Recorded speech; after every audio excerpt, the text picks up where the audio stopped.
دنیا میں سب سے پہلے بدفعلی شیطان نے کروائی۔ وہ حضرت لوط علیہ السلام کی قوم میں خوبصورت لڑکے کی شکل میں آیا، ان لوگوں کو اپنی جانب مائل کیا کہ گندا کام کروانے میں کامیاب ہو گیا۔ لوگ اس برے کام کے عادی ہو گئے، اس طرح کہ وہ عورتوں کو چھوڑ کر مردوں سے اپنی خواہش پوری کرنے لگے۔ حضرت لوط علیہ السلام نے ان لوگوں کو اس برے کام سے منع کرتے ہوئے جو فرمایا وہ قرآن کریم میں ہے کہ ترجمہ کنز ایمان، کیا وہ بے حیائی کرتے ہو جو تم سے پہلے جہاں میں کسی نے نہ کی، تو تم مردوں کے پاس شہوت سے جاتے ہو عورتیں چھوڑ کر، بلکہ تم لوگ حد سے گزر گئے۔ حضرت لوط علیہ السلام کی قوم نے یہ سن کر ان کا کہنا سننے کی بجائے جو جواب دیا اس کا ذکر بھی اللہ تعالیٰ نے قرآن پاک میں فرمایا۔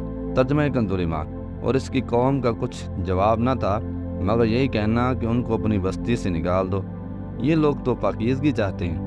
اس سے معلوم ہوا کہ اغلام بازی یعنی بدفعلی حضرت لوط علیہ السلام کی قوم کیے جا رہے ہیں، اسے لواطت کہتے ہیں۔ یہ بھی معلوم ہوا کہ لڑکوں سے بدفعلی کرنا حرام قطعی ہے اور اس کا منکر کافر ہے۔ حدیث پاک میں ہے کہ حضرت عبداللہ ابن عباس رضی اللہ تعالیٰ عنہما سے روایت ہے کہ پیارے آقا علیہ السلام نے 3 بار ارشاد فرمایا، اس شخص پر اللہ پاک کی لعنت ہو جو قوم لوط والا عمل کرے۔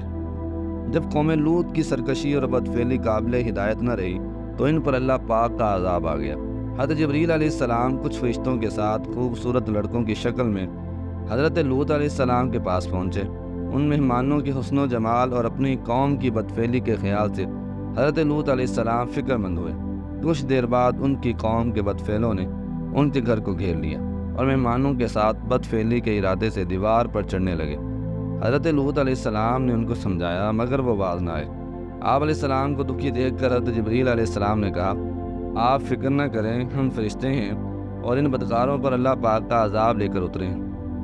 آپ اپنے اہل و عیال اور مؤمنین کو ساتھ لے کر صبح ہونے سے پہلے اس بستی سے نکل جائیں اور کوئی شخص پیچھے مڑ کر نہ دیکھے ورنہ وہ بھی عذاب میں گرفتار ہو جائے گا۔ چنانچہ حضرت لوط علیہ السلام نے ایسا ہی کیا کہ حضرت جبریل علیہ السلام نے اس شہر کی 5 بستیوں کو اپنے پروں پر اٹھا کر آسمان کی طرف بلند ہوئے اور ان بستیوں کو زمین پر الٹ دیا، پھر ان پر پتھروں کا مینہ برسا اور ان کی لاشوں کے پر کھچے اڑ گئے۔